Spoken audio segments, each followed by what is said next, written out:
Hello everyone, welcome to the UPSC फ्रेमी class. फ्रेमी class में आप सभी का स्वागत है। आज हमारा रहेगा कंप्यूटर का फोर्थ लेक्चर। जी हाँ, आज के इसमें हम बात करेंगे जनरेशन ऑफ कंप्यूटर। कंप्यूटर की पीढ़ियां जो है इंपॉर्टेंट, करीब इससे कम 30 से 35 इंपॉर्टेंट क्वेश्चन बनते हैं जो आपके एग्जाम में बार बार रिपीट भी होते हैं। तो आज हम इसको भी ट्रिक से याद करेंगे। तो आज हमारा फोर्थ वीडियो रहेगा। और जो नए हैं हमारे चैनल को सब्सक्राइब करके हमारे टेलीग्राम चैनल के नीचे लिंक दे रखी है डिस्क्रिप्शन में, तो वहां पर आप ज्वाइन कर सकते हैं। तो चलिए हमारे लेक्चर की ओर बढ़ते हैं। अगर मैं बात कर रहा हूं, यहां पर मैंने डिवाइड करा है generation, hardware, software, memory, speed और एप्लीकेशन। यहां से हर एक कॉलम से यहां पर 5-5 क्वेश्चन आपके बनते हैं और लास्ट वाला कॉलम तो मोस्ट इंपॉर्टेंट है।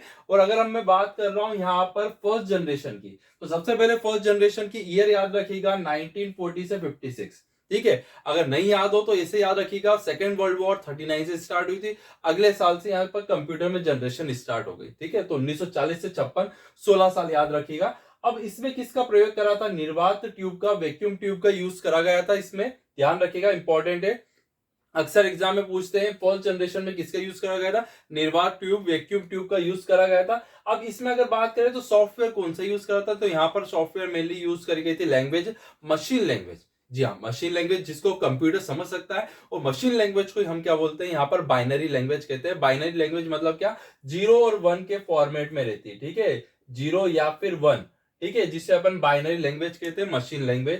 तो फर्स्ट जनरेशन में मशीन लैंग्वेज आई थी। या फिर आपसे पूछे लो लेवल लैंग्वेज कौन कौन सी है, तो ध्यान रखिए लो लेवल लैंग्वेज मात्र 2 लैंग्वेज है। एक तो मशीन लैंग्वेज है और एक असेंबली लैंग्वेज है। अगर मशीन लैंग्वेज की बात करें तो फर्स्ट जनरेशन में और सेकंड में असेंबली लैंग्वेज, ये दोनों लो लेवल लैंग्वेज में आ रही थी। अब मशीन लैंग्वेज क्या हो गया? बाइनरी 0 या फिर 1।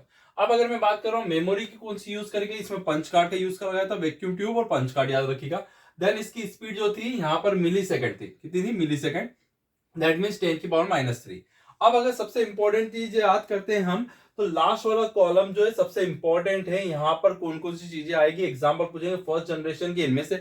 अगर पेपर टफ बनता है तो फर्स्ट जनरेशन के इनमें से कौन सा उदाहरण नहीं है, या फिर इजी आएगा तो फर्स्ट जनरेशन के एग्जाम्पल पूछ सकते हैं कौन कौन सी चीजें आती। जैसे कि हमने पढ़ा था ENIAC पढ़ा था, यूनिवर्सल ऑटोमेटिक कंप्यूटर पढ़ा था, मार्क 1। जी हाँ, हार्वर्ड आइकिन ने बनाया था, जो IBM में वर्क करते थे। ठीक है, तो ये जितने भी हम इसके पहले वाला वीडियो में जनरली देखा तो सारे के सारे यहाँ पर फर्स्ट जनरेशन में आए 1940 से 56 में।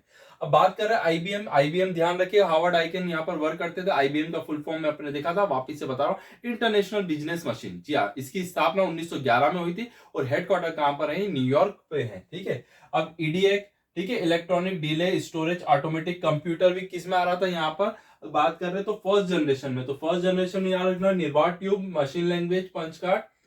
और जितने भी हमने इसके पहले अगर बात कर रहे हैं यहाँ पर कंप्यूटर का विकास में जितनी भी चीजें पढ़ी थी, तो कंप्यूटर के विकास में फर्स्ट जनरेशन में सारी की सारी आ जाएंगी। तो ये याद रखना हमारे लिए क्या हो गया? यहाँ पर इजी हो गया।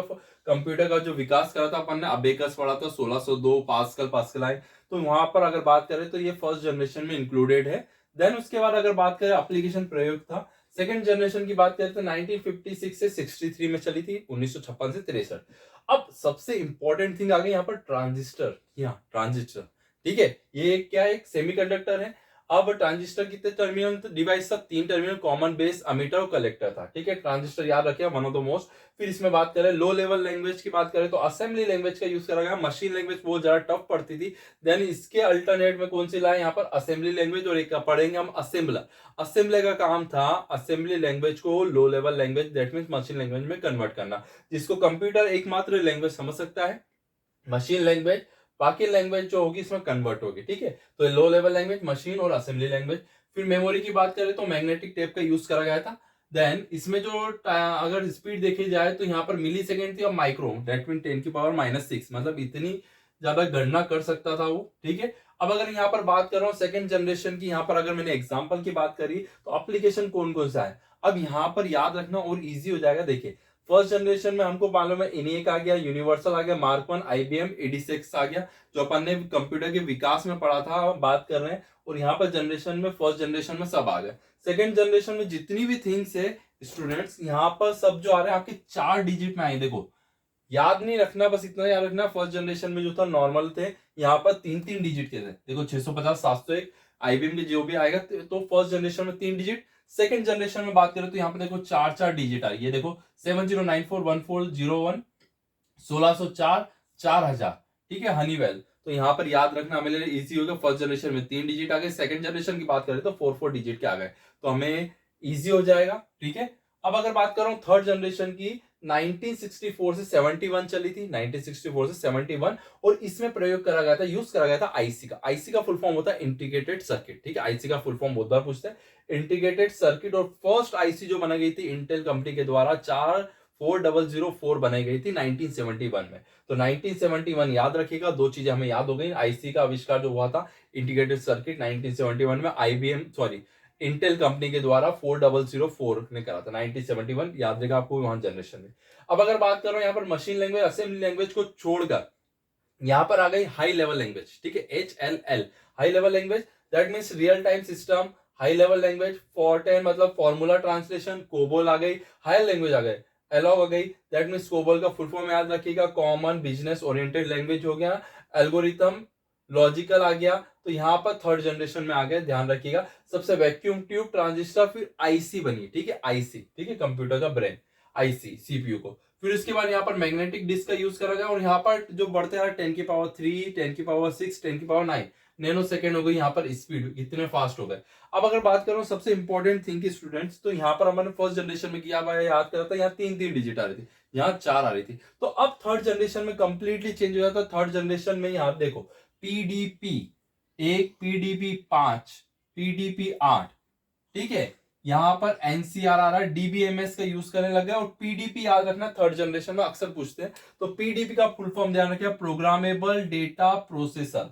जी हाँ, प्रोग्रामेबल डेटा प्रोसेसर जो रहता है पीडीपी का फुल फॉर्म, और ये थर्ड जनरेशन में 3 वर्ड है। ठीक है, ये चीज ध्यान रखिएगा।